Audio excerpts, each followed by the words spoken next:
Call to order the Town of New Windsor's work session for December 18th, 2023 to order. We have 4 of 5 council members, which constitutes a quorum. First agenda item is approval of minutes from the November 20th, 2023 work session meeting. No, I'm sorry, that was canceled. So the approval of the October 16th, 2023 work session minutes, which Dana has emailed out to everybody. Do I hear a motion for approval? I make a motion to approve the minutes as written. And a second. I'll second. We have a motion and a second to approve the minutes from the October 16th, 2023 work session minutes. All those in favor signify by saying aye. Aye. Those opposed, so carried. Appointment of new zoning administrator. Bill resigned earlier with the effective date of 31st of this month. I reached out to former council member Ed Paulsgrove, and he was willing to do it, but then he had heard that circuit rider Mike Reynolds was doing it for Union Bridge, and that it could maybe save the town of New Windsor money. But speaking with Gary, Gary feels that Mike rightfully so should be given that salary that we had budgeted. And then when I told Ed that, he would be willing to do it for that salary. So whatever the wishes of the council are. Ed would like to get back into it, but I don't know how much you've talked to Mike, Gary, just that he would be willing to do it. But Yeah, we met, actually, Bill came in today to meet with Mike just to go over what he had, outstanding. We spent maybe 20 minutes just going over some stuff. But we can do that with Ed as well if you want. All right. So I told Ed we would discuss it tonight. He's okay either way, whether we go with him or with Mike Reynolds. So, notwithstanding giving Mike the salary for it, I think if we did not give Mike the salary, I don't think that falls within the scope of his circuit rider duties. I really think that, I understand that Union Bridge does it, but I believe that that's outside the scope of what we are paying Mike to do as a circuit rider. So I would not want to have Mike do that job in that position. Now, if we are paying Mike to do that, I guess my issue would be, when is Mike going to do that job when we are paying him as a circuit rider and we're also paying him as a zoning administrator? It seems like he has 2 jobs at the same time, possibly. And is there some kind of conflict that we would have to figure out of how that works? so you'd rather go with Ed then? I think it would be cleaner if we went with Ed. Now, I don't know if Mike was thrilled about doing it or not thrilled about doing it. He was good either way. I didn't think it would really fall under the purview of that position either, at least from his boss's perspective. But there's no issue with that. In Union Bridge, he had to get change. There had to be a change to their code, I guess, because in Union Bridge, the zoning administrator had to live in town, which we do not have that requirement. But he said no. He checked when Union Bridge approached him about it, so there was no concerns from DHCD's perspective who he works for on the state level. So he was good either way. To address your concerns about when he would do it and having 2 positions, I don't see it being a very busy position. It's hit or miss most of the time.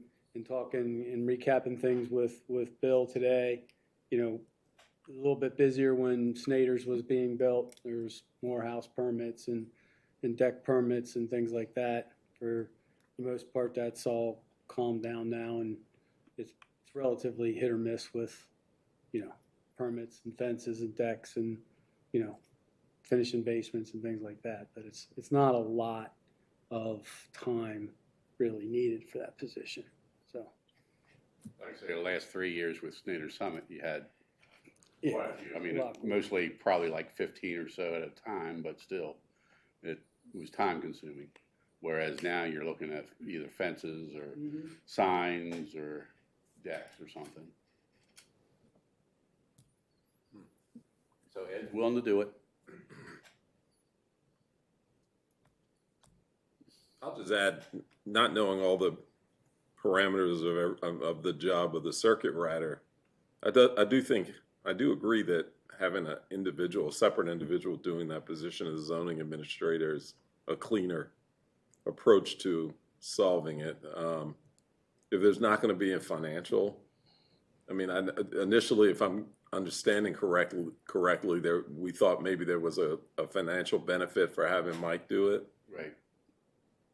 If we're not doing that, I just think it's cleaner to have somebody else do it. It doesn't present a conflict, that unforeseen conflict that we are maybe overlooking right now. Okay. I agree with that. So do I hear a motion? I'll make a motion that let me back up. Is it a nomination process or? Well, it's approval appointment tonight. Okay. So I'll make a motion that we appoint Ed Paulsgrove, the new zoning administrator for the town of New Windsor. I'll second. We have a motion second to approve Ed Paulsgrove as the new zoning administrator. Any questions or comments? All those in favor signify by saying aye. Aye. Those opposed, so carry. I'll let Ed know. And I'll have him contact you sometime. Yeah, because we'll probably have same thing. Well, Mike can actually, I can go over anything that Bill and I discussed, or that we discussed today. All right, presentation of wastewater treatment plant preliminary engineering report. You guys are up. Yep, we got your slide up top. It's on, yeah. For those I haven't had the pleasure of, my name's Jason Lytle. I'm Director of Operations for GMB in our Sparks office. We're working with the town with the wastewater treatment plant unit upgrade. As part of that process is a preliminary engineering report with MDE, in which we're evaluating options. One of the options recommended underneath DER is to replace the plant with a new SPR treatment system. The next step in that is then to look at what your planning levels are and what your proposed growth underneath your planning documents are, to compare that to the proposed option, and then look at what capacity you want to reserve for your facility. That capacity then ties into how much grant funding may be potentially available from MDE. So that's really the purpose why we're here today, is to go over that discussion. Bradley's pulled together, Bradley Hogue is one of our project engineers. He's pulled together a presentation here, so I'll turn it over to him. So we're just going to go through the two upper limits to what MDE will provide in terms of funding for this project. The first is a process by process limit. This is a table that we had at the end of our PER. We went through a detailed cost estimate, and for each item here, we have a subtotal cost. MDE has certain rules that determines the eligibility of each. So you can see there in that fourth column, percent BRF eligible. Some are 100%, some are 0. The sludge is in between, and there's a calculation for that. But what it results in is this project, it has an upper limit of funding of 72.1%. And that's applied to all of your common items, all of your other project costs. So MDE has they have functions to determine how much design costs will be and other associated costs there. So in total, we're looking at total project cost estimated right now at $10,467,000. That would be funded at 72.1% from MDE, which would represent a commitment from the town of $2.92 million. And again, this is one of the ways that they cap it. On the next slide, the other way that they cap it. What's the gallons per day on that? Gallons per day is their current permit Current. of 115,000. Okay. And that's going to stay constant. We'll have that table come up a couple more times. The cost won't change. It'll still be just for current flows.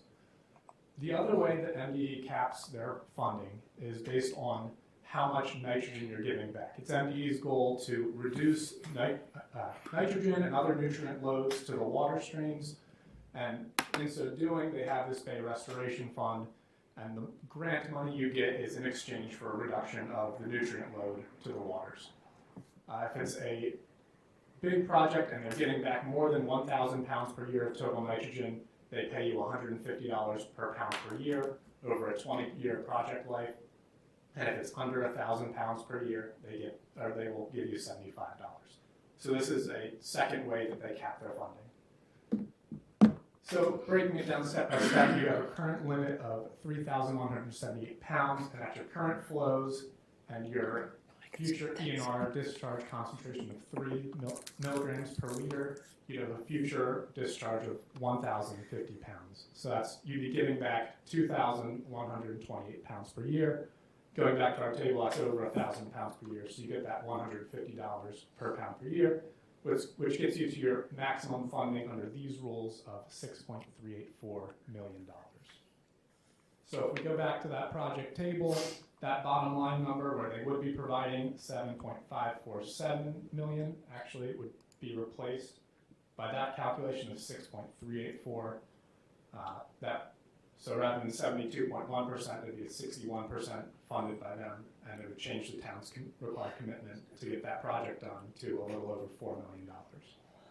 And that's just based on your current nitrogen capacity and how much you would be giving back to them under this project. And that's at 150. Correct, that's just current flows. So looking at your current capacity of the plant, at 80% or above, MDE will require a wastewater capacity management plan, and that's a 3-year rolling average. So for instance, in the 3-year period ending in 2020 was around 85% design capacity. At the end of 2021, you were sitting at exactly 80%. So we're starting to get close to that full design build out. In addition to that, you guys do have planned growth. This is your sewer service area map from your master planning, and there's a lot of area in there that would be potential expansion for your sewer service area. Additionally, in your master plan, you have this future plant expansion where you go into 250,000 gallons per year. We're good now? Yeah, Sorry. No, it's consistent with your master plan. There's planned growth of 250,000 gallons per year. So in order to facilitate that growth, you would look at potentially reserving that nutrient load. That way you could then bring in more flow to the plant and you could accommodate that future growth. So starting from, again, your current permit limit of 3,178 pounds per year, that future full design build out flow of 250,000 gallons per day gets you to a future discharge of 2,283. That's a lot. Throwing out a lot of numbers, so please stop me at any point.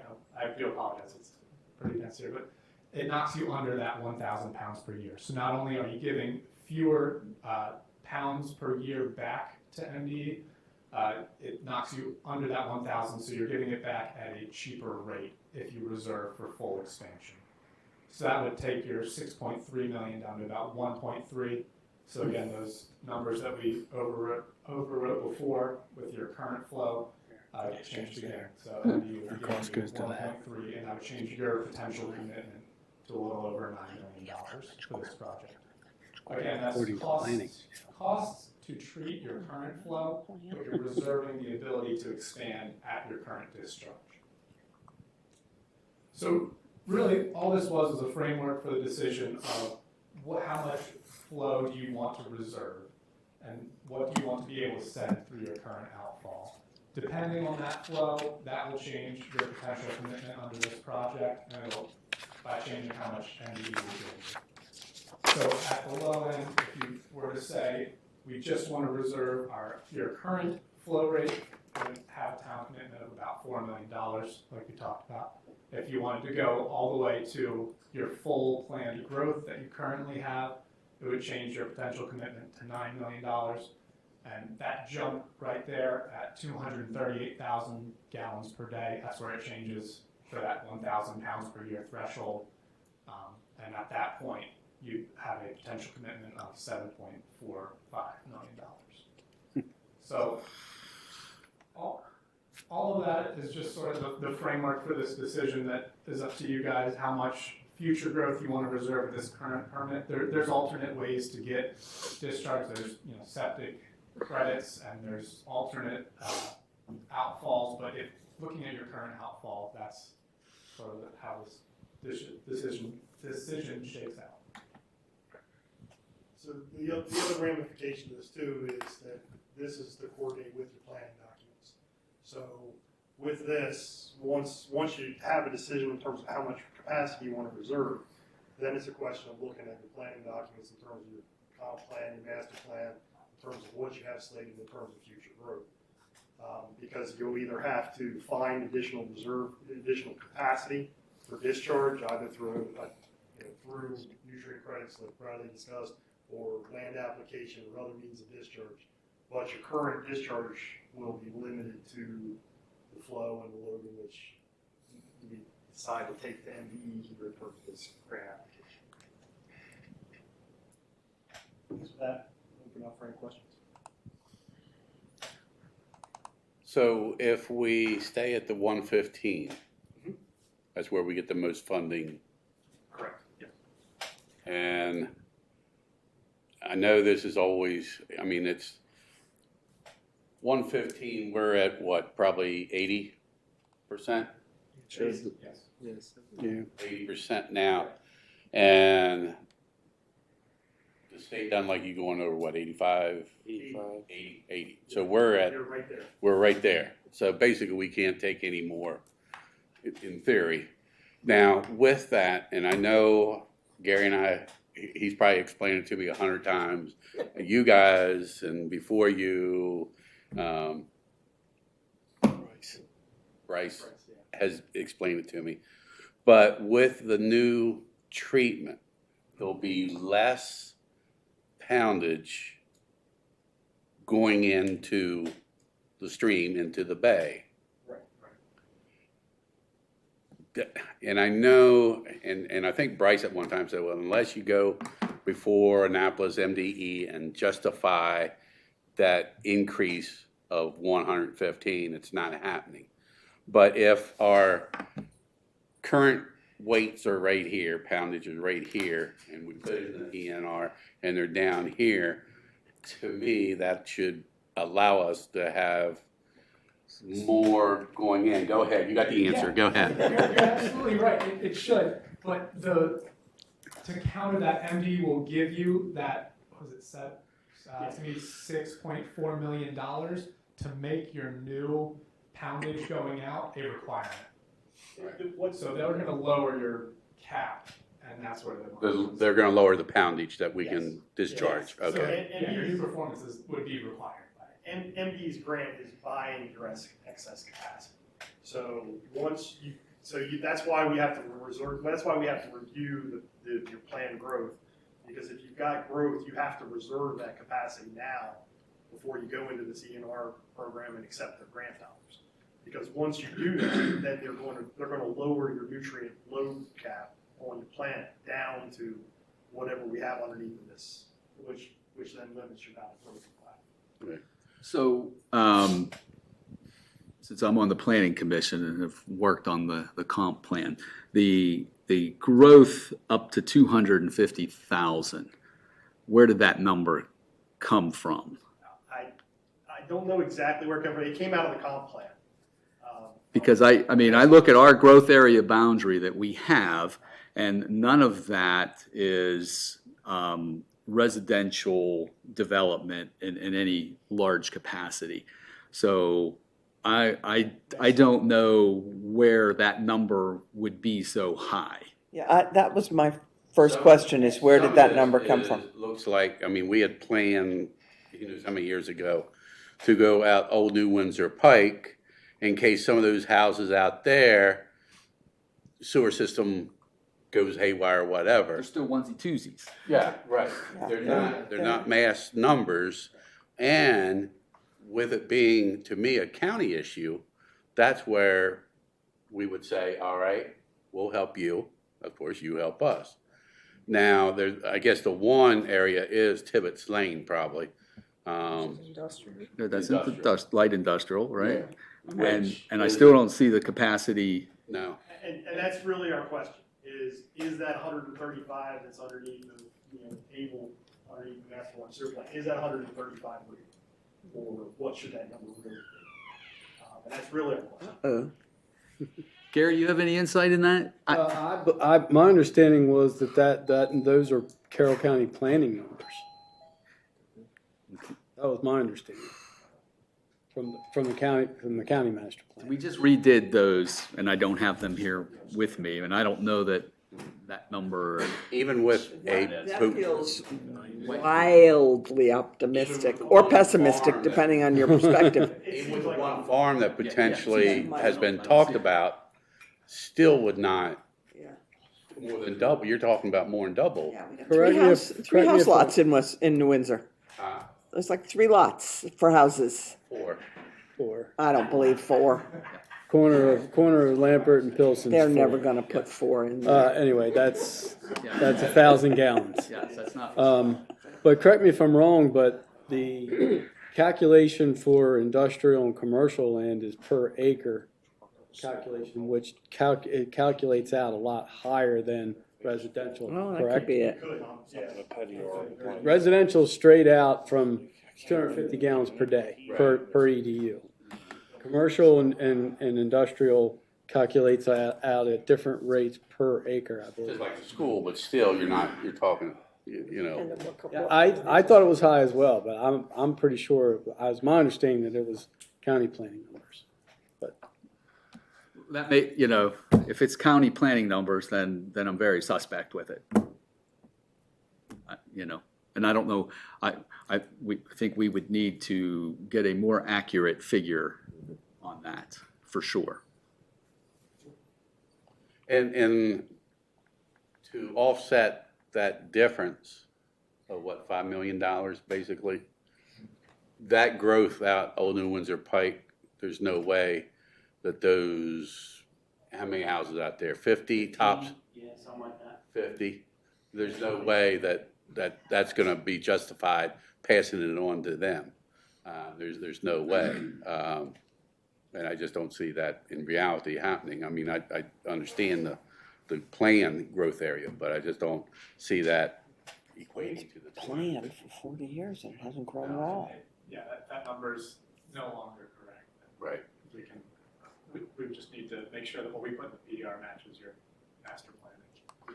But to go from, let's just say, 115 to 150, what kind of numbers? We're still shooting ourselves in the foot? You're still looking at somewhere in the 4 to 5 range. Yeah, somewhere in there.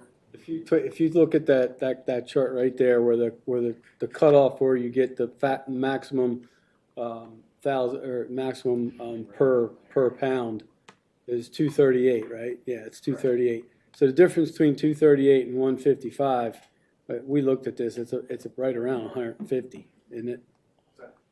Different if going somewhere in between. Yeah, it's like 115,000 gallons, and it's about a difference of about 3.5. So yeah, in between there, you're looking 180.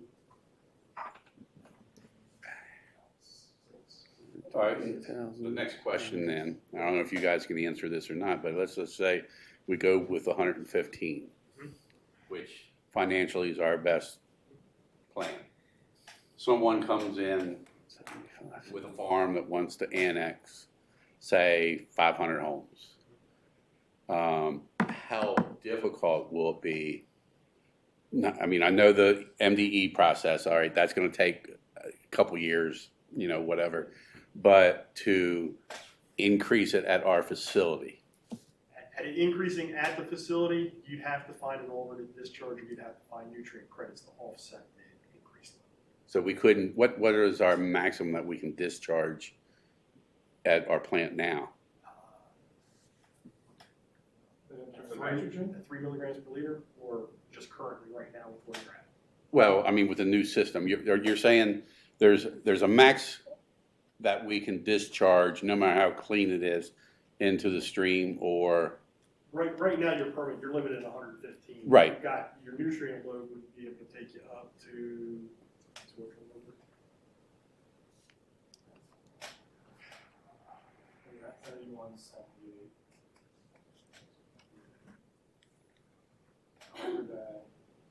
But what you're saying is the stream can only handle, you say another discharge. Well, it's not so much the stream handling it, it's that you've got a nutrient cap.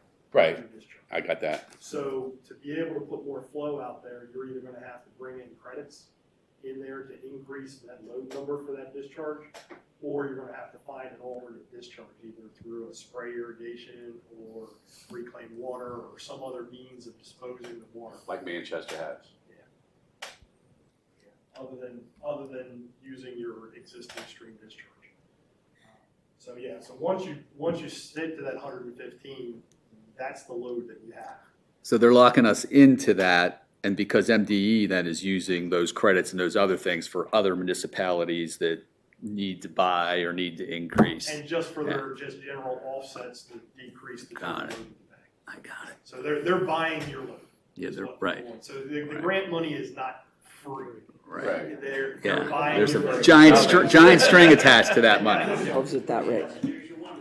Yeah. Exactly. So if you screw up and make a bad decision now, you're going to live with that for a long time. And that's why this planning portion is an important part of this PER process, is because it gives you an opportunity to look at this and see, okay, what are we really expecting in terms of future growth for the next 10, 20 years? What's realistic? And so then you can plan accordingly to preserve that capacity into your treatment. Particularly when you're at 80% now. There's not a ton of available capacity in there right now. The problem with that is we are paying for it, paying now. The residents that live here now are paying for what may happen 15 years from now. We have to make that decision. And back to the planning numbers, the future planning numbers. I mean, we can sit here, you all can sit here and say what we think is going to develop or not. But somewhere, correct me if I'm wrong, and I apologize for not knowing this process, somewhere that number has to get to our master plan and into the county master plan, because MDE follows the county master plan, if I'm not mistaken, on any of this. So we can sit there and say all we want, well, this ain't going to develop, or this is, but somewhere along the line, it's got to get on the books. Yeah, before it can happen here in New Windsor, it has to get into our master plan. We have not, as of today, we have not increased our growth area boundary in the comprehensive master plan that we are working on today. We have not increased it for any future farm or anything like that. No one has come to us and put a little bird in our ear and said, hey, we're going to do this, and what do you guys want to put it on your books? We didn't do any of that yet. And so what you see in that growth area boundary is all we have on the books as of today. Right. But who takes that, that's what I'm getting at, is who takes that growth area boundary of New Windsor and the rest of the municipalities and calculates what that future demand is going to be?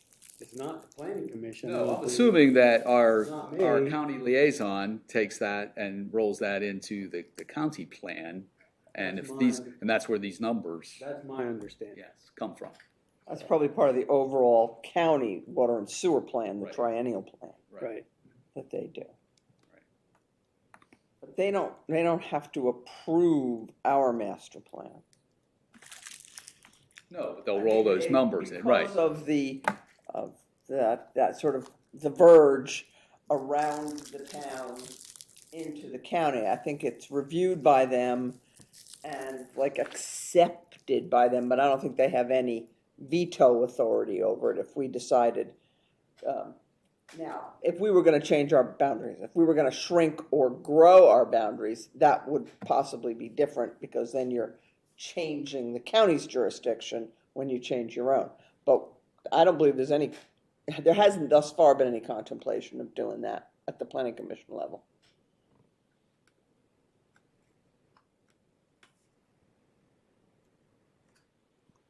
I guess to get a better comfort level on what that future number is that something that the county liaison with the planning commission can, I guess, calculate or work on with the county folks to confirm or change that number based on our. Yeah, we could certainly ask Randolph Find out, yeah. to do that for I us. came up with those numbers. Yeah. And I know you don't have this information top of your head, but you've been doing this for how many years? 20 plus. 20 plus, and you've seen many changes. Do you not see probably more changes in the next 10 to 15 years once we do this that will, I know you don't have that answer. It's hard to say. I mean, there's always, there's emerging contaminants and different things that they're going through and looking at. So you're never quite sure exactly where all that's going to take you through. In terms of nutrient loads and the biological nutrient loads, the 3 is, is considered the limit of the technology for biological nutrient removal. It's going to be hard pressed to go a lot lower than that. Okay. Even when you go to membrane plants, they still keep a limit on 3 just to give some operational flexibility for offsets and stuff. And the plants will treat down lower, but you don't want a little bit of an upset or just some changes on the influence side can swing you pretty violently on those numbers from time to time. Now, I know you said about the, if somebody wants to come in and expand, once, I know about the additional discharge and everything, credits, but as far as a physical plant, how difficult will it be to upgrade or increase capacity by brick and mortar? We looked at that under the PER. All of the options we considered were expandable up to that 250 number, which we understood to be the maximum potential future growth. So really how easy it is to get to whatever your future number is depends on where that number actually is. If it's a small bump, you may be able to increase it to doubling or more up to 250. So you probably put in a parallel. Wouldn't have to start over from scratch, basically. You just Add a train, add a reactor. okay. I mean, depending on where your flow numbers are, though, too. If the decision that comes through is that you want to go up to 125 or 150, there may be something we can look at too underneath this as to whether or not it's cost effective to incorporate some of that in this upgrade now to be able to have it available. But going to 250 is a large jump where you're going to have to. Oh yeah, right. But if it's 130 or 135, a smaller increase through there, it may be a question of increasing the tank slightly or making a small adjustment to where that capacity can be built into the upgrade, so you don't have to do it 5-10 years down the road. All right. Any idea, I know it's a little bit pie in the sky, but how hard it would be in the future to buy additional credits or find another discharge area? It's challenging. It is very challenging. Spray discharges or stream discharges, I don't know of a stream discharge that's been approved in the state in decades. So most of it would probably end up being like a spray field or spray irrigation. And even those go through strict environmental reviews and public comment. I was just thinking, numbers with Manchester. if we would put that onto it. If somebody wanted to come in and do a development, You need a that large would be amount their of land. requirement. Yeah. Do you know what Manchester has? I don't know, but you need a good bit of land, They've and had then it a you need long the time, infrastructure to get it from your plant to wherever you're spraying it. It sounds good from the surface, but you need. No, I was looking at it from, if someone came into us wanted to do a development, it was going to raise above what our discharge levels were, and we put that on them. Hey, you have to find this. It's not gonna be on us. Right, then I was just trying to see if it's impossible and we're shutting down all developments, or if there's a possibility to get that done. I would just caution from an experience we're dealing with on another town that once you do that, it's going to be a large one. Because it needs to be financially It's gotta be big. Right. So anything that comes in that's looking to do that, it's going to be a large. When you say large, what are we The talking? one looking at the other town we're at, I mean, it's like 3 times the size of the existing town. It's pretty large. How much bigger does a membrane filter plant have to be? Because I feel like I dealt with a company, Maryland Environmental Service, that did one up at Rocky Ridge. And I thought they did a lot of their work in the existing existing buildings, and those membranes took up a lot less space. They do. They take up, the footprint of the membrane plant is a lot smaller, but there's a lot of other equipment associated with it in terms of cost. Membranes are also it's a very energy intensive process. It's very operator intensive, lots of instrumentation, lots of small valves, small pieces. Okay. So there's a lot of additional operational costs of operating the membrane versus a SBR or other types of more conventional plants. Just curious. No. I'm coming in way late. Oh. Good point. There's kind of a big benefit to membranes, but all of the options we consider in the PR, including the SPRs, which you guys currently have, and I'm familiar with, they don't fit in the current property, even expanding to that 250 number. So you have a little bit more sidewalk or something on that with the membrane.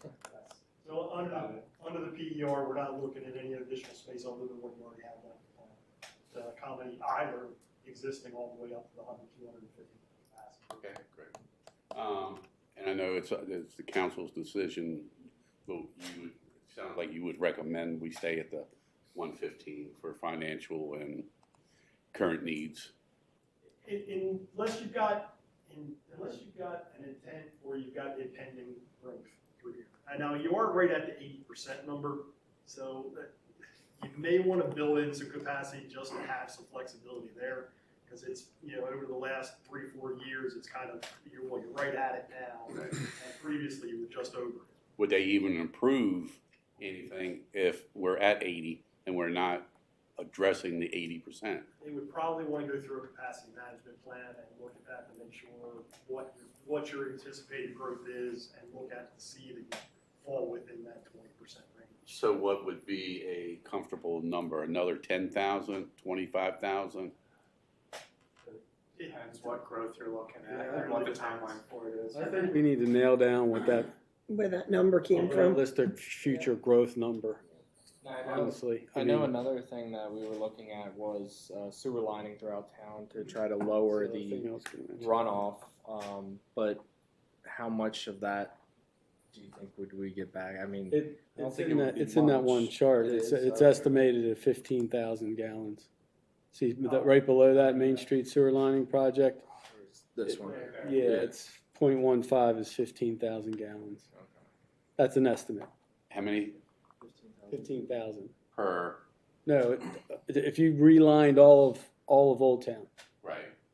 you'd regain estimated 15,000 gallons a day. Eliminate stormwater You would infiltration. reduce your flows to the wastewater plant by 15,000 gallons.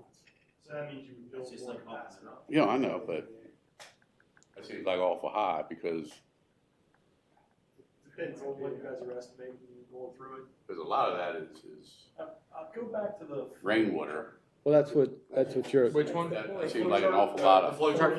4 years. Got a lot yesterday. No, back. There we go. Gary, was any of the II done underneath these? There was one street. They did, I I didn't. thought it may be in that first year, but I think it even goes back a little bit before that. I want to say that the lining that we did was in 15, 16, somewhere around there. Yeah. Yeah. No, I&I is a big issue. I know. We're just talking about 15,000 gallons. 2018 being the wettest year on record, being about 15,000 gallons higher than 20 and 21. That does fall in line with the numbers we're just saying. I haven't done a sewer study or an I&I study to confirm it. And so where did those, I kind of have an issue with those numbers there. I don't see where we're flow. I look at the daily reports, or not the daily, they're daily, but monthly reports from MES. And those daily flows at the plant are not. On the influence side or the effluent side? Just because during this PR, we discovered there was a discrepancy between the influent and the effluent. So that's something a meter issue we might be looking at in the early Right. design. You're talking about the MORs, Yeah. the total daily usage versus what we're seeing down at the plant. Right. So roughly, Gary, without you having numbers in front of you, $500,000 in lining would probably see a big, because Main Street and High Street was 200,000, 225. Yeah. We're estimating that to be what we say around 65 a foot 65 a foot to line. on the higher end. And I think just a rough scale that I did a couple years ago for the sewer in Old Town was, I think, and in Wayne was on about 8,000 to 10,000 feet to line yet in there. So let's just say it's 10. That's 650,000. That's 65 foot. Rather than pay for expansion. Yeah, that's one thing to consider. But I'd really like to ask the planning liaison to verify that number and get a legit a number that you all can live with and see as a realistic growth number. I don't see there being I see that number being very high as well. But I can't sit here and say. But we don't know what that industrial But calculation their is. formula may show those numbers. They have formulas of how they Because calculate. I know the formula, and it never made sense. We were like at 1,414 people before the reserve and Snyder Summit. And when they start building reserve at 20 lots, the population never increased. I think it went down one time. Yeah. And I called and I'm like, well, because people move out and people die. I'm like, wait a minute, we got new housing. The houses. They're moving in Yeah, faster those than they're have- moving out and dying, I think. Let's hope so. I'm not sure how they calculate it through, but especially with commercial industrial land, I've seen before where Right. they'll just take the whole parcel acreage and then multiply it by a factor. Usually it's like 1,000 gallons per acre or something like that. Yeah, I think it's like 800 to 1,000. One category's 8. Just like the school has Yeah. more than. But the commercial land, when the commercial land gets developed, not the whole thing is not developed. Right. You get a small portion of that, It's the rest of stormwater. it get put to green space or other things through there, and a lot of times they don't exclude that off when they run these calculations. But a lot of Especially if it- there's only like 10 people working in that Exactly. building, Yeah. Yeah. Yeah, you have a fulfillment center that goes in, it's got, 1-2 bathrooms to it, and that's it. Right. The whole building, and it could be, 10 acres. So some of the numbers through there, it's just a question of what does it really mean? Yeah. Well, why don't we get you the justification or correct numbers or some clarification, Yeah. and we'll go from there. But I think we need to put the I&I on a higher Yeah. Sounds like priority along with this.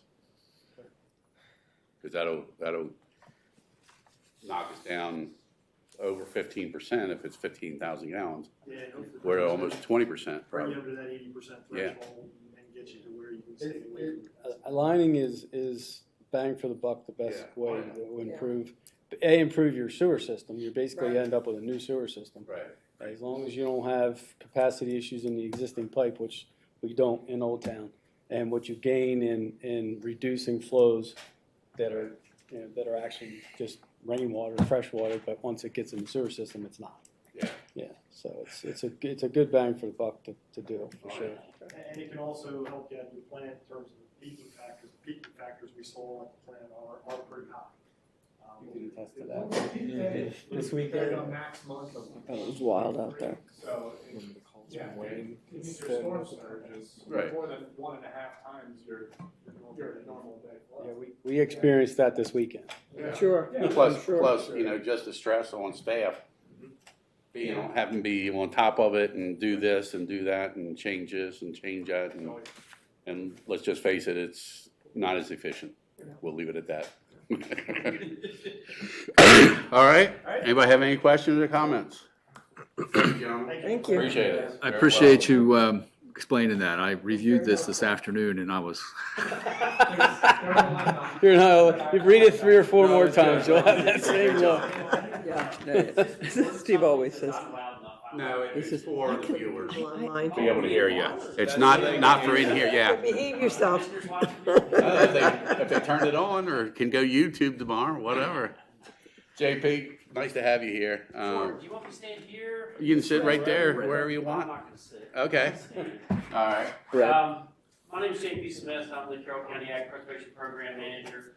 I didn't bring a fancy presentation, and I can email everybody any information they might want to see. But I was approached about the farm over on Bower Sox Road and the Dennings Road. And Dennings Road, and the possibility of those two properties participating in ag preservation. I guess at first there was some question from my director. It's just something different. A town that owns property, looking into doing something like this. But I think we got past that. Our program, basically what we do, we put an easement on the property. We pay for an easement, which is a restriction on the deed. It would restrict the property to agricultural use only. Our Carroll County easement, because it's held by the commissioners of Carroll County, is much more flexible than something with the state, which they probably wouldn't allow. One of my first concerns was that this, your water source is residential use and or commercial. So normally they're the type of things that are restricted by a deed of agricultural easement. So currently we have average fair market values for land only within the county. They range anywhere from $10,000 per acre to about $11,100 per acre. We can pay up to 70% of that per acre, per every acre, minus 1 acre for a dwelling. So I think the farm is about 160 couple acres. So you would be looking at 160 times 7,000. Yeah, I think Bower Sox is 160, and then Dennings is, it's smaller, but it's additional. Yeah, so they would Around be, two and a quarter, two. yeah, they would be valued separately. Okay. I'm sure the farm on, and we use a points-based appraisal. Is anybody familiar with a points-based appraisal? No. So it's not a traditional appraisal. What we do is there's a total of 1,000 points available on a points-based appraisal. The first 500 points are development potential, distance from town, number of parcels, multi-parcel or not. The second section, and the reason we do this is because we can target properties, we can value the properties that we want to score higher than others. Because we are interested in large contiguous blocks of farmland and more open farmland. So our the first section, the development section, is worth 500 points. The second section is called farmability. We're looking at the size of the farm. That's why I know the farm on Dennings is so smaller. So the smaller ones take a little bit of a hit. We're also looking for 50% type soil. But, well, anyway, can't think of the word. Anyway, it's class 1, 2, and 3 soils. That mostly has to do with slope. So that a lower slope or more flat soils are more usable for different things through agriculture. So we get into class 4, sometimes that's lower. Your stream bottoms, or they're much more steep, over 15% slope. So we're not as interested in those kind of things. So we don't pay as much for those kind of things. But to qualify, it only has to have 50% class 1, 2, and 3 soils, which most farms in Carroll County do. So that section also has to do with surrounding non-urban use. So if it's a farm surrounded by farms, it's going to be a higher percentage of non-urban use than a farm surrounded by homes, which is going to score a lot less. That section is worth 300 points, and then we have a section called natural resources, where it looks at streams, because we're looking to protect streams. We're looking to put buffers on the streams, and also we're looking for forests that can be managed in a favorable way, which can be determined by the landowner if they want to we require soil conservation plans, nutrient management plans, and forest stewardship plans. That way, the whoever owns the property is hopefully insured to manage it, to the best of their ability. It's a little bit of a process. It starts with an application that goes to our advisory board. The advisory board will preliminarily approve the property, and then it goes to the county commissioners in closed session. Once it goes through closed session, we can make an offer. If the landowner accepts the offer, then we will do a line check. We'll hire a surveyor to draw out a meets and bounds and make sure that we are getting what we're paying for, basically, and making sure that the meets and bounds close. If it doesn't close, then there may be a survey required by the landowner, which can be expensive. So once we get to that point, the county attorney's office puts together an option contract, and that is a binding contract with the county that makes us go forward and the landowner go forward with the process. Then we get title work done, which takes around 6 weeks. Once the title work's done, also we look into loan subordination or consent to the easement with any lien holders that may have a lien on the property. All that's found out in the title work. And then we advertise for 2 weeks. We go to commissioners for final approval. And once that's completed, then we can go to settlement. The good thing about it is that the landowner still owns the land. We don't see any decrease in value of the land.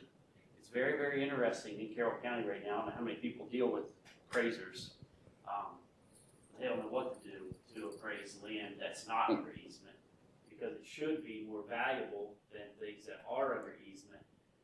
But the stuff that's under easement is selling for more than stuff that's not under easement. The reason is, as Neil knows, Gary knows, and anybody that knows a farmer knows, all the farmers have relationships with the landowners. And if it's not under easement, usually those farms don't go to market. They're not an actual arm's length transaction. So they get a deal, probably because they've been paying rent for 30 years. They probably paid for it at least once already. But the Amish in the community are, they don't have that privilege. They're running out of land in Lancaster County, and they're selling land for $50,000 and $60,000 an acre. So there's a lot of competition. There's a lot of farming going on here, which is great. I don't want to beat up on any of the development, but I know we've had studies done that it's very, very difficult for residential development to pay through their taxes for the services that they need. It just doesn't really pan out very well. So that's one thing that ag preservation does. It lowers those costs. You have less people per acre, obviously, and it can be very beneficial. Does anybody have any questions about ag preservation? I'm sure A couple of things. I know, generally speaking, if you build anything, it has to be kind of farm related, a barn or something like that. If we needed to build now I know we'll have some land out of that will, what, 2 acres? Well, I think with the county easement, we could work with whatever you can do. Okay. I don't know the plans for the farm in the future. We like to keep the ability to eventually have a house built on it. Okay. And you can build anything that's agricultural, Right. anything that serves a dwelling, and anything that we agree to beforehand. Well, So we can put reservations. water related Yeah, building of pump some type, house. right? Yeah, anything like that, I don't think would be an issue at all. Excluded, okay. That would all be in the terms of the easement and the reservations before we start. And are you the town's attorney? Yeah. Just hold the easement, is that it's very flexible. Right, because I know G. Hibbert, he has 9.9 acres where he can move that 9.9 acres and shape it any way he wants. To some degree. To some degree. It's there. Yeah. There's a description for it. It's in one spot. It's there. Well, what I'm saying, so as much as I know about it, it's. Has it finally landed in one place? It has a meets and bounds. It is not under easement, and he can do with that what he likes. Because I thought he could shift it or. Well, if he wanted to move it, he would have to. We would have to amend Oh, okay. the deed of easement. Instead of a square, it could be a rectangle or something without too much trouble. He would have to amend the Okay. easement because it's written. It has a description. Okay. It has a It description. has a description, it's got a. Yeah, it didn't used to. Yeah, I think it's right up. It's Right up. on. Yeah, in 75. Across from the school, basically. Yes. Yeah. Yes. Yeah. Yes. Yeah, that would be my only concern, that we have that in case we And we need can to do it. exclude acreage as well. Right. And you can put a right of way into whatever you need to get to. I'm not very familiar. I think the last time I really set foot on that was when I was in high school. We were trimming walnut trees. Walnut tree, that's been a few years. Yeah, it's been a while. So, Yeah, it's been all right. a long time. So, Now, you don't know how many acres is on Bower Sox? I can tell you, if you give me a minute. You said 160 on Dennings? I think, let me you get, get the internet, you look right up on I'll pull it right up on the county website. JP, what about, what, in terms of commitment, from the town in terms of cost, what, you mentioned application process and, and possibly a survey if it were needed. The What- survey would be the biggest thing and not much more. Okay. But if we're talking $1.5 million, I think we can. Well, I'm just curious. You might not need a survey if the meets and If bounds it's closes. Is it- 1800 survey, it's probably better than you think. Hits the 60s and 70s. Well, We're I gonna feel all like, messed it's up. really funny because I deal with a lot of different surveyors, and sometimes you talk around the depression, and when they were hiring whoever. Yeah, anybody who whatever, could stand up with a some of them rod. weren't very good. But the earlier ones weren't bad, and then some of the newer ones are pretty good as well. Yeah. But, Some of our older ones have a team of Oh, 12 horses. an area wide enough for a team to turn around. Yeah. And Oh, I I've say, got 'em all. is that a it's part team my of job. horses? Is that the Orioles? Is that me driving that team? How many Buffalo Roads are in descriptions? Yeah. Oh, gosh. Give me 1 second here. I'm zooming in. So that would be the biggest difference. I wouldn't, and maybe we could get something changed. We could ask to. Well, I mean, Well, I'm saying as far as valuing the land, especially out there on Dennings Road, because a lot of times we recommend people go to the state because they're going to get traditional appraisals, and they'll get more per acre than what will come out on our points-based appraisal. okay. Now, when we give points for class 1 and class 2 soils, what percent is tillable and different things like that, we do use percentages. So that helps equal out the size. So if you have a big farm, 100 acres, and you got 30 acres tillable, and then you got 50 acres, and you got 15 acres tillable, that's kind of the same.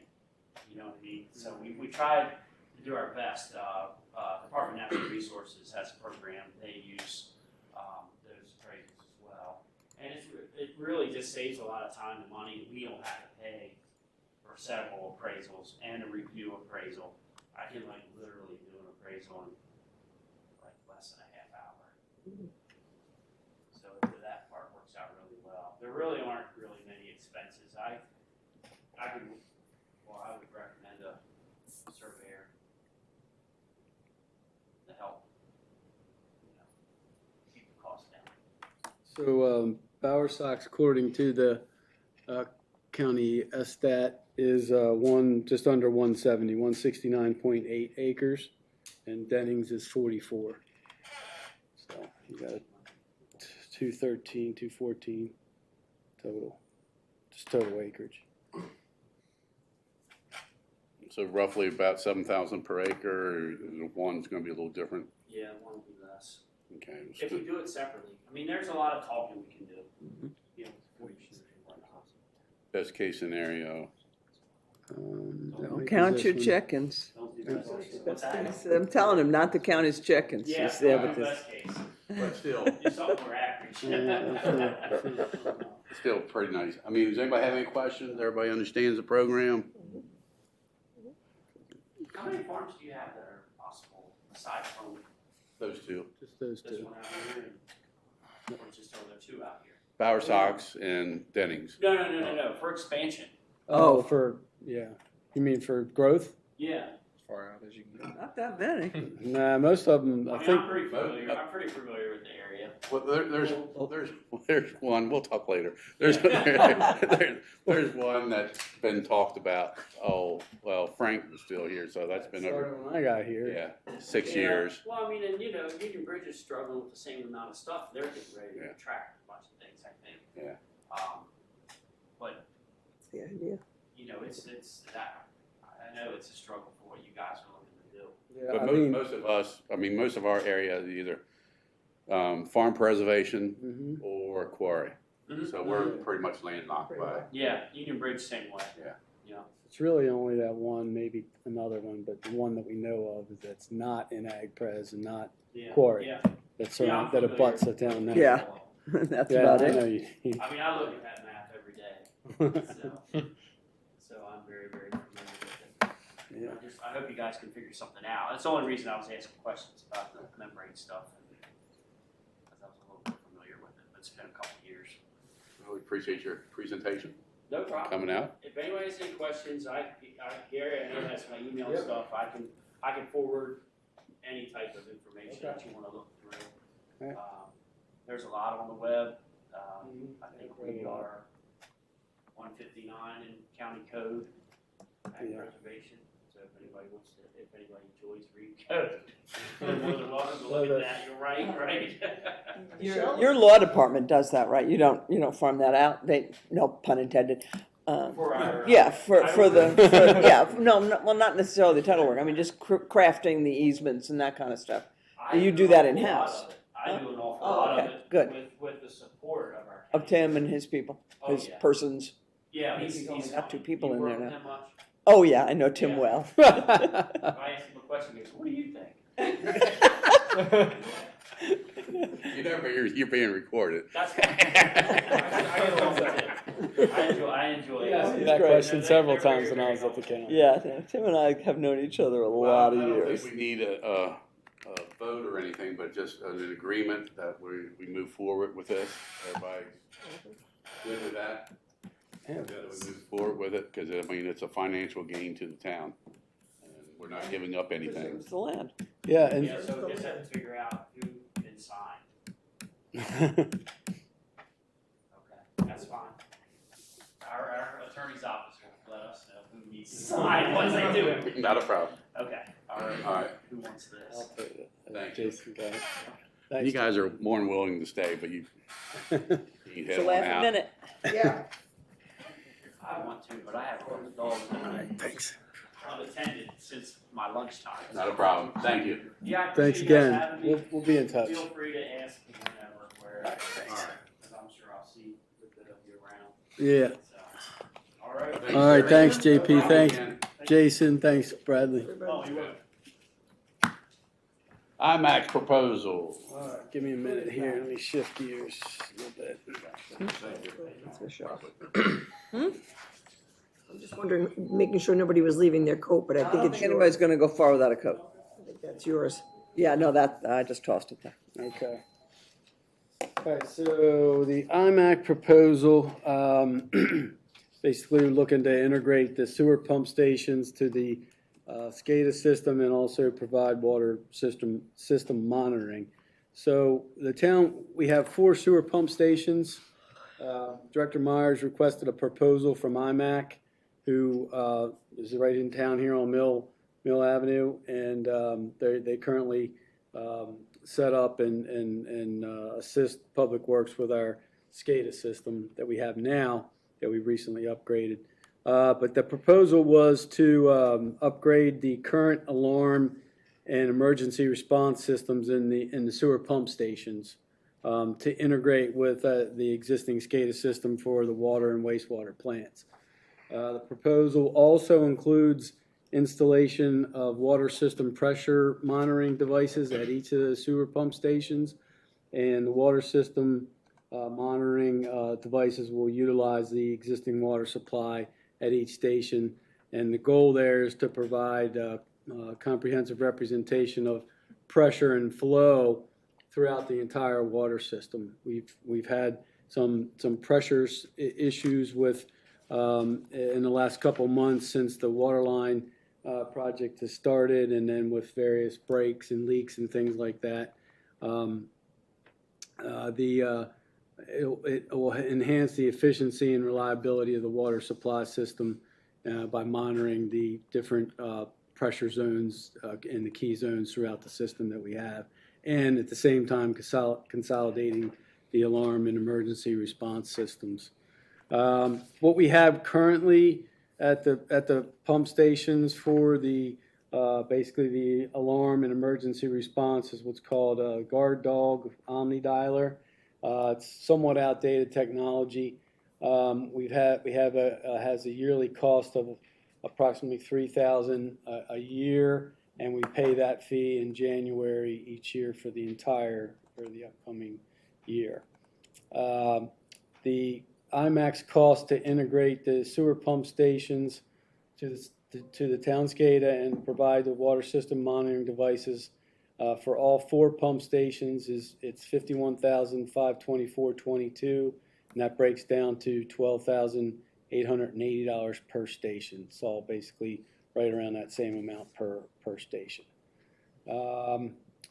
If you pull up in there, up there we have IMAX proposal for. They had broken it down. The one proposal is for Co, Maine, and Atlee, and that's the $38,000. Again, that breaks down to right around the same amount, $12,008 per. And that one there is just for the Blue Ridge, but we're doing them all 4 of the same. Those are the 4 pump stations we have.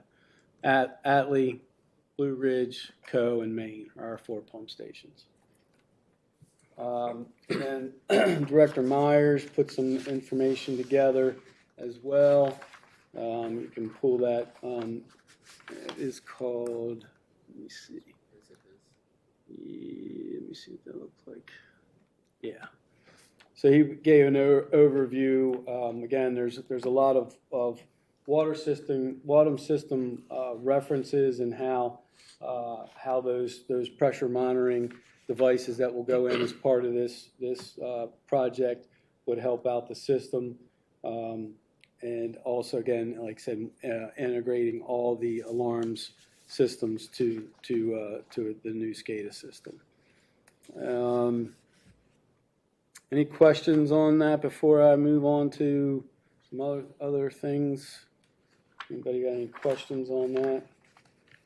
So, with the sewer system specifically, it says here that it integrates into the town SCADA system, which I'm assuming reduces the $3,000 a year cost. Correct. And then it also consolidates emergency systems to enhance response time. I'm assuming that upgrading this would help with events like the past large rain events that would be able to respond faster. So we could set pinpoints on the SCADA system to alarm us prior to there's a more drastic situation, so we kind of aren't caught, it's a bigger problem. We can monitor and be proactive versus just being reactive, and it's pretty much done when we get to a point now. The same thing with the water system, integrating the pressure systems with the pump houses for the sewer mains. With the High Street break that we had, we were getting calls about people not having great pressure in their houses. If we set those waypoints on the water side of the SCADA, we would see that before we would probably get calls. We would get the alarms going off, everything, so we can adjust where the water is coming from. Now, we didn't get any other proposals other than IMAX. No, because it would be integrating into the existing SCADA system that they developed and designed for us in coordination with Public Works, Wayne, and staff. Michelle, with GMB, we don't have to bid out every little thing with them. And this is a specialized system that the IMAC folks are already engaged with, right? Right. Into it. Is there anything we need to approve for that, or we're good to go? That anytime something like this comes up, we don't have to put it out to bid, that IMAX, not that they're our sole provider, but with them working on our system previously, that we don't have to bid it out? I mean, I think you don't have to bid it out. I don't know that you want to put anything actually in writing. in your code or in your charter or anything like that. I think you just don't have to bid it out. Like an umbrella, Yeah. when we deal with a certain company, and it's almost Nevertheless, the time may come when, no offense to IMAC, but where you might have a company that you worked with for a while that you no longer want to work with. So I don't think you want to do anything that sounds like boxing yourself in. No, You know, but I'm just so- kind of trying to streamline that if we need to get IMAX to do something, you know. Well, they'd still have to come here for approval to spend the money. Right, but that we don't have to put it out to bid, though. I think that the language in your charter and your Alright. code now All right. justify not putting it out to bid. Because, I mean, they're local, they know our system, you know, I don't want to Oh, yeah, it doesn't make any Someday. sense. feel like, or someone say, well, why don't you bid it out, Yeah. you know? Well, then Now, you if say, it here's in were the charter why we don't $250,000, bid it out. $500,000, Sure. then I could see Yeah, that might be a little different. doing that, but I just want to make sure, And I think you're good. okay. Okay. So you need, Well, do you want to, what I wanted to discuss, I guess, is how to pay for I it. was gonna ask. I'm surprised I beat you guys to that question. But originally, we were thinking of ARPA money. However, as you probably know, if you've been playing along here, the bids for the Blue Ridge Pump Station were due Friday. We have 4 bids. We'll be talking about this in more detail. GMB's is going through those bids and tallying things up. But long story short, the lowest bid was $624,000, which is $280,000 more than GMB's engineer estimate. And we only had 30,000 of wiggle room on the ARPA money. With the way we had it blocked With, out in yeah. those projects before. So with that being said, we're kind of stepping back and revising or updating, I should say, that spreadsheet that I think Dave requested that highlights the ARPA funded projects. So we know where we are and what's here. Now what happens is to complicate that, now I'm jumping into one of my comments at the end. The ARPA money has to be spent or allocated by December 24th of 2024. So we're talking a year from now. Right. And allocation by definition of the state is there has to be a contract, an approved contract. It doesn't have to start. You got time to get it done, but you need contracts. So you either have to have it spent or you need a contract in on it. Or the bottom line is whatever we don't, we're getting back. We don't want to do that. No. So obviously we got to just kind of tweak things around a little bit, and knowing now that construction cost number is $280,000 more, you know, we're shifting things around. I've already worked on that spreadsheet, and we'll be talking about looking at that spreadsheet again at the January council meeting. So I don't recommend ARPA money for this particular thing. 2 other options we have. The second option is to split the cost 50-50 between the water and sewer capital project budget line item that we have in each for water and sewer. If we split that even, that would leave an approximate balance for the water of $21,000, and on the sewer side would be $47,000 after we split that 50. It's a little under $52,000 total between those 2. And then the third option would be to use the enterprise fund developer fees, which has an account balance of $2.8 million. reserve, either way, I mean, we got it. there's other options besides the ARPA at this point. We can take it out of the line items now, that way we don't have to move money, but if we need to move money in the next 6 months, we can do that. Right. And, So you guys want to go with the 50-50 split from the water? Okay. yeah, that would be my recommendation to the council. You have the total figure on that again? Yeah, the total for the IMAC proposal is $51,524.22. Say that again, 51, 52? $51,524.22. Okay. I'll need a motion and a. Do I hear a motion? I'll make a motion to split 50-50 from the water and the sewer capital project fund for the 52,500 24, 22. 22. I'll second that. We have a motion and a second to approve IMAC's proposal of $51,524.22 for the SCADA system upgrades. Any questions or comments? All those in favor, signify by saying aye. Aye. Those opposed? So carried. Interior water meter removal for Maryland 31. Looks like you ain't got one. Yeah, unfortunately, Director Myers put this out to bid actually 2 times. If you pull up this one, we'll pull up the list of just to show, there's a list of the local plumbers that we did reach out to and their response. Unfortunately, we only received the one bid from First Class Mechanical, which is a very good company I'm familiar with. The county uses them a lot.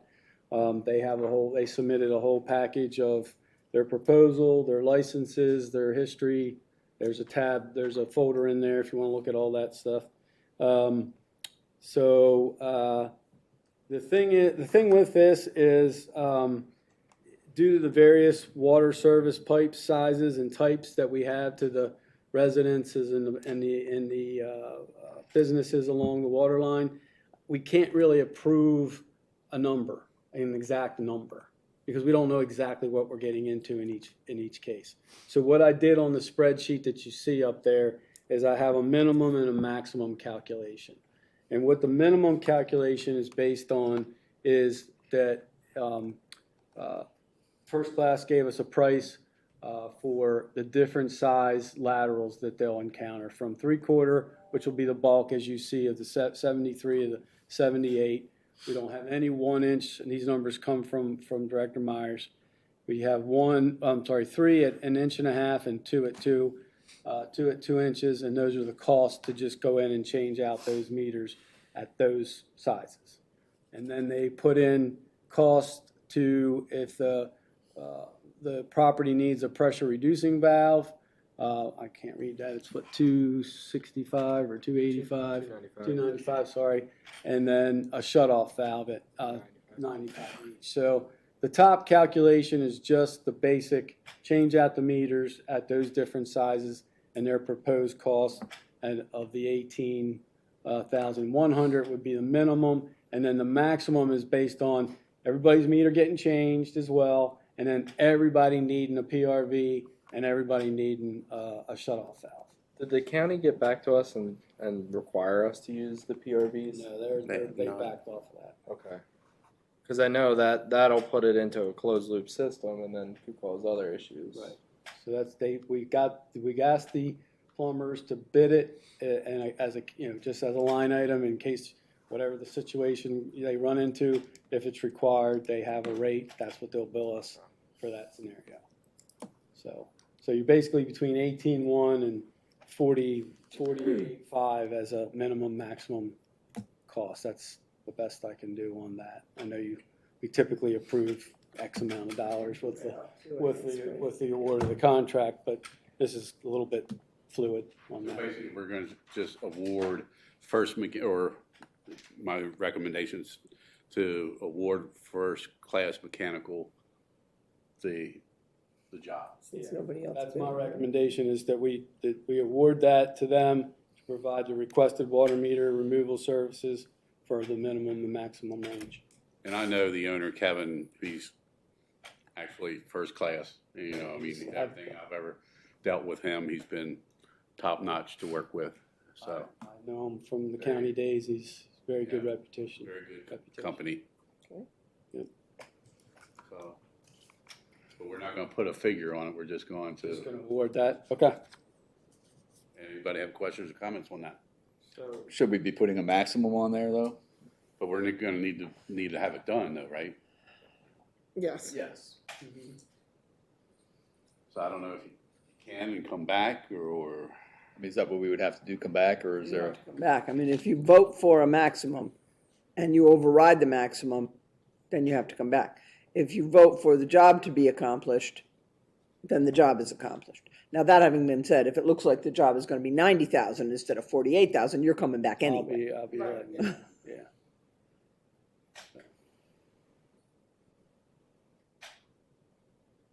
I saw the numbers and I started adding in the worst case in my head, and I'm thinking it's gonna be a lot more, and it's obviously a big difference, but it's not what I Not as thought. bad as See you a lot of feared. These houses being the worst case because they're older houses for the Well, most part. my only concern there is the PRVs, because typically they're put on the customer side, the homeowner side, after the meter.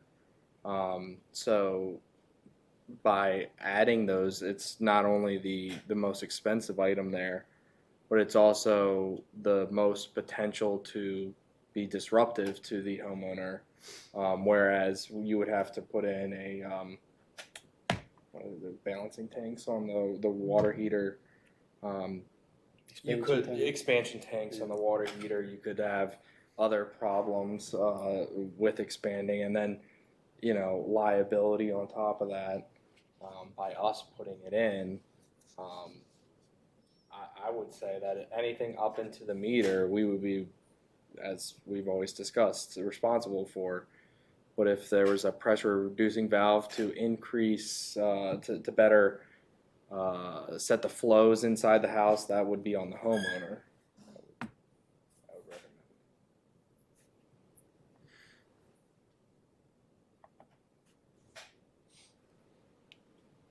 Shut-off valve, I mean, that could. I'm not following what you mean, Will, that if anything additional is needed because we are putting in a PRV, that it's on the homeowner's So expense? typically, all we're doing is removing the meter box. Correct. Typically, you have a pressure reducing valve after the meter box, and that just helps regulate the pressures inside your house. I would suggest would be on the homeowner, because that is additional to what we have already provided. We never provided pressure reducing valves before. All we're doing is taking out the meter. That would be an additional service. The pressure reducing valve. Pressure reducing valve, yes. How will they make a determination if you need one? I mean, I think code is every house should have one now, but Old homes, It was thought a toss up. when we were having conversations with the county permits at the time, Dwayne probably remembers this better than I do, but I thought that there was a requirement from the county, again, that if pressure was above a certain PSI, then the PRV is required. I want to say that if it was above 90 PSI, but I can't. 80 PSI. 80, was it 80? Okay. that's pretty easy. So that I think there's a certain pressure, a PSI level that would call that into play. And we depending on where you are in the system, elevation wise, you have different pressures at your house or business. Do you know what the pressures are for Main Street? It varies based on if, say, the booster station pumps are on. Like here, we could see a max maybe of like 85 pounds right now with the pumps on, but after the pumps are off, 6, 7 pound, 8, depending on the day. Right. Sometimes. And then that end down by the tracks would be the highest Yes. because of it being the lowest. The lower you are, is that Technically, heading out Water Street would be your highest because that's a dead end. If that makes sense. But these are all High Street and Main Street. All High and Main, it would be getting done. So that end down by the tracks, I would say is the highest due to the location, elevation wise in the system. But it does vary based on when the booster pumps are running as well. They also wouldn't know. I mean, first class mechanical, they wouldn't unless they come in and test it at every house before they do the work. This is proposing a pressure reducing valve for every. No, the worst case scenario Right. is including, If yeah. needed. But they're It's leaving it up to the plumber to decide that. How's if he it's gonna make needed. that, how's he gonna make that decision? let me go to his I mean, I proposal would just real put it in quick. every house then. Well, Right. That's right. Let me go to his proposal and see 23,000. how that, Largest part. okay. I mean, they should have them. I mean, we put one into our house to help with the pressures, but Why do you think Again, it that was becomes a liability? because if you put in a pressure, it turns it into a closed loop system where typically when your water heater heats up, it pressure increases, and without it, it just pushes it back into the street. With that, it cannot go out, so that pressure builds up in your system, and in some cases, it could build up where it could blow out a line, old. So it's not, toilet line. so in that circumstance, it doesn't actually help the pressure. Well, worst case, what I'm thinking is you could have the pressure reducer valve go in the next day, overnight. The pressure builds up so high that it blows out a toilet line, floods somebody's whole, kitchen or whatever, and they're going to be coming to us saying, "Hey, you put this in, you're fixing my kitchen," and that's what I want to avoid. I'd have to have clarification from First Mechanical. It sounds like the opposite. Like if it's a pressure reducing valve, why is things exploding in the house? It sounds like, I don't know. I'm not a plumber. It's got a check valve, so it can't go out anymore. So that pressure just builds up and builds up and builds up. So it reduces the pressure where? So what typically when you do put those in, you have to install on the water heater an expansion tank that takes So that. if somebody already has one of those. Then you're fine. Yeah. But if you don't have it, then you're building that pressure up in your system. So So it's almost like if now it gets more complicated, like if we're gonna put that in somebody's house, we have to let them know ahead of time, you need to have this thing on your water tank. and then that's another $300, Well, and that's then on they, them. Right. but that all adds up. Yeah, I mean, we have to do this. I mean, not that particular thing, but we have to upgrade the water line. We have to change the connections. So I'm just trying to think of, what we can do that makes the most sense for the households that are affected by this. And I don't want to make it more complicated for them. I want to make it less complicated for them. But I don't feel like I know enough about it. I have an expansion tank on my hot water heater, so but I don't know. Well, how so many- I don't, Yeah. right? Right. I don't. I have a pressure relief valve on my water tank. Yeah, It's gonna blow out.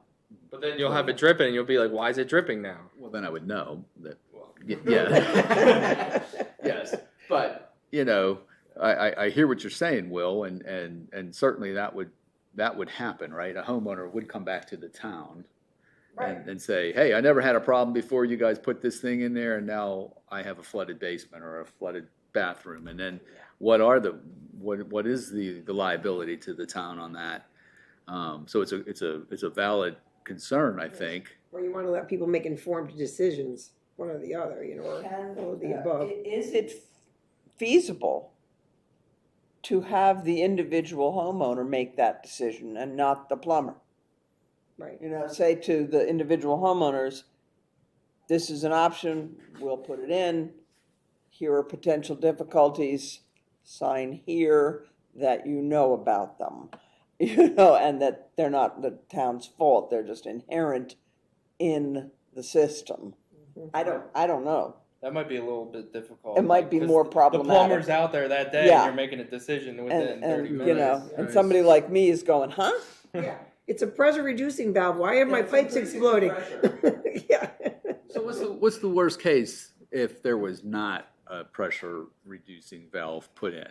So the pumps kick on and we're now at 85, PSI coming into here. What's the same issue? You could blow a pipe in your house? Your T&P valve, which is that on the water heater that will open if the pressure exceeds, is I believe set at 130.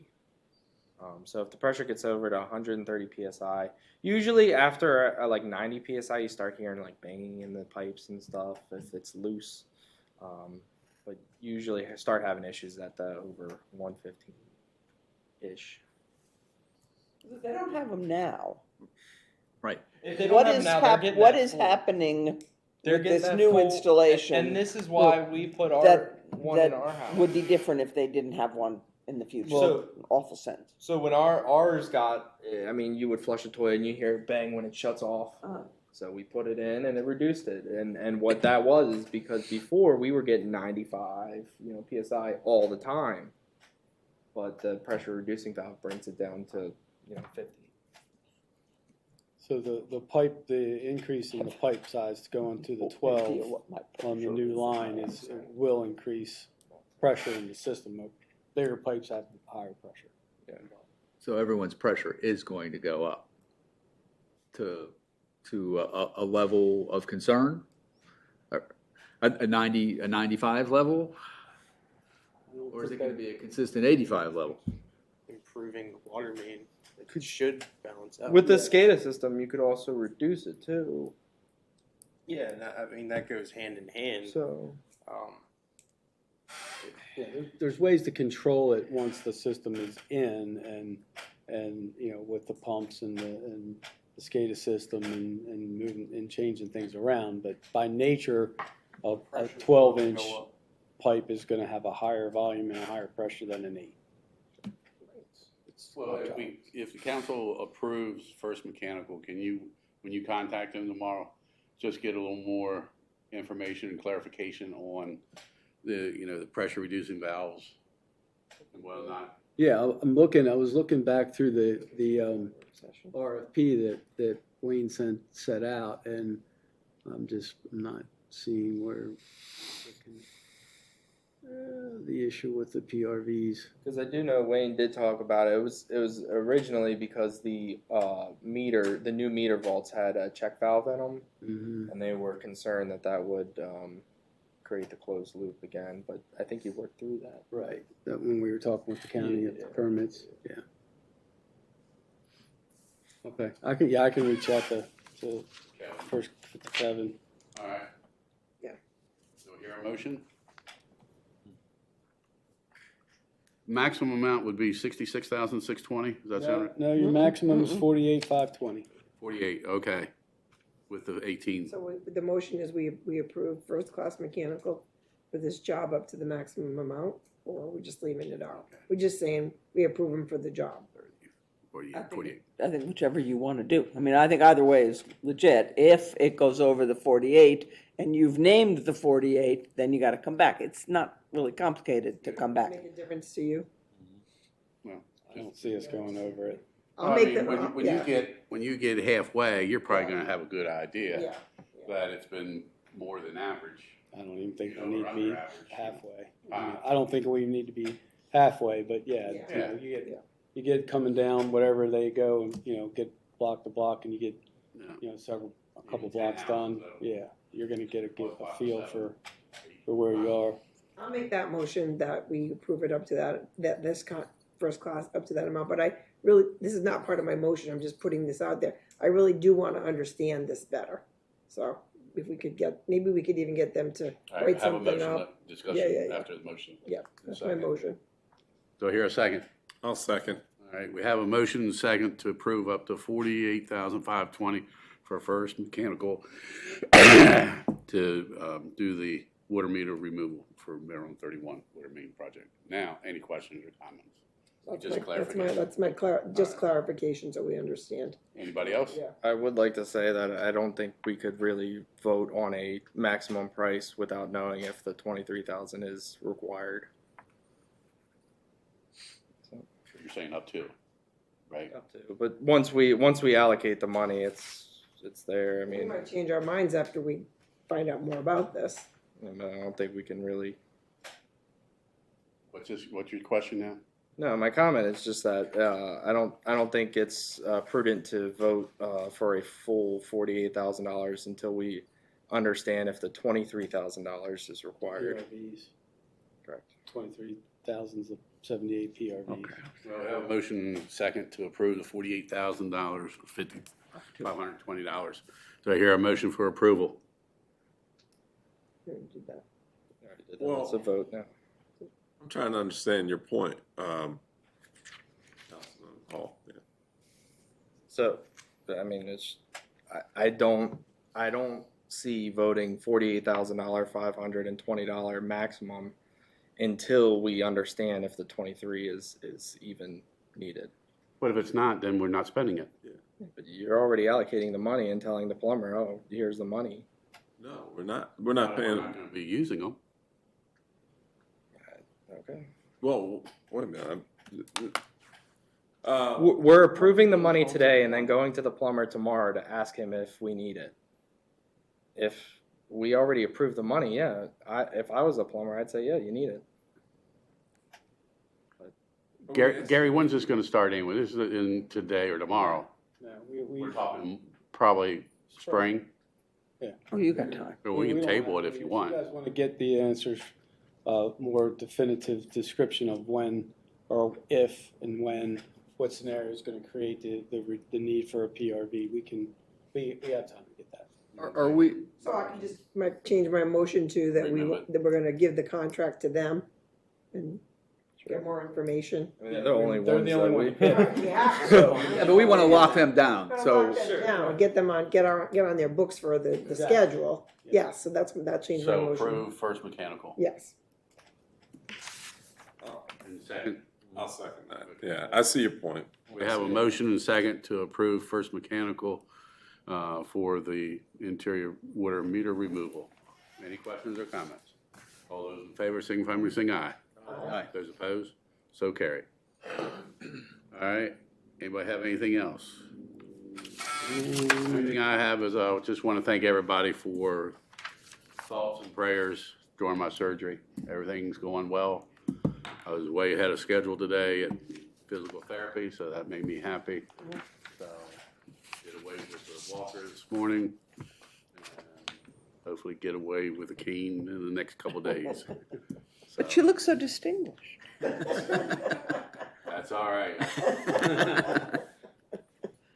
But just on another topic, and I'll probably go into more detail, but Saturday was Reefs Across America, and at Pipe Creek Cemetery, where I'm the president of the cemetery board, we got Governor Moore and First Lady Dawn to come out, and I thought it was more appropriate. He was going to come out to the cemetery in Carroll County, and I just thought it was more appropriate for Pipe Creek due to the fact that Donna Bablin, owner of Bablin Vault, that oversees reefs going to 41 cemeteries in Carroll County, was going to be there, and I thought it was a real nice. I had my list of items to discuss, and he has that list, and hopefully he will come back, as he said, come back and visit us again.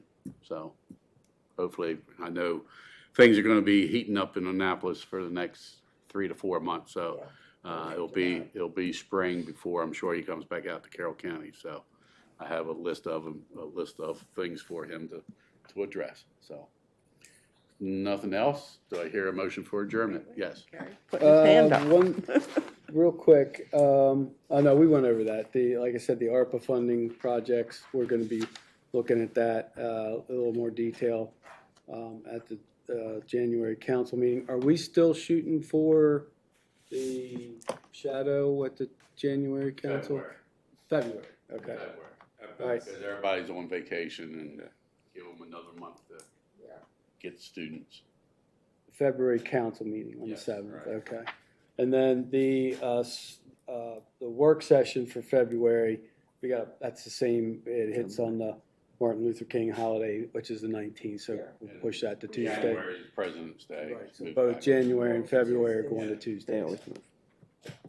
And Thursday at 6:30, the big man himself is going to be on the fire truck. Clarence Yay. Clemens? 21st. The 21st, 16th. Oh, that's the rain date, yeah. Yeah, I forgot it was supposed to be last night, yeah. I don't blame him. All right, do I hear a motion for adjournment? I'll make that motion. Second. Second. All those in favor, signify by saying aye. Aye. Thank you, everybody. Will, Stop. you have IT, or you have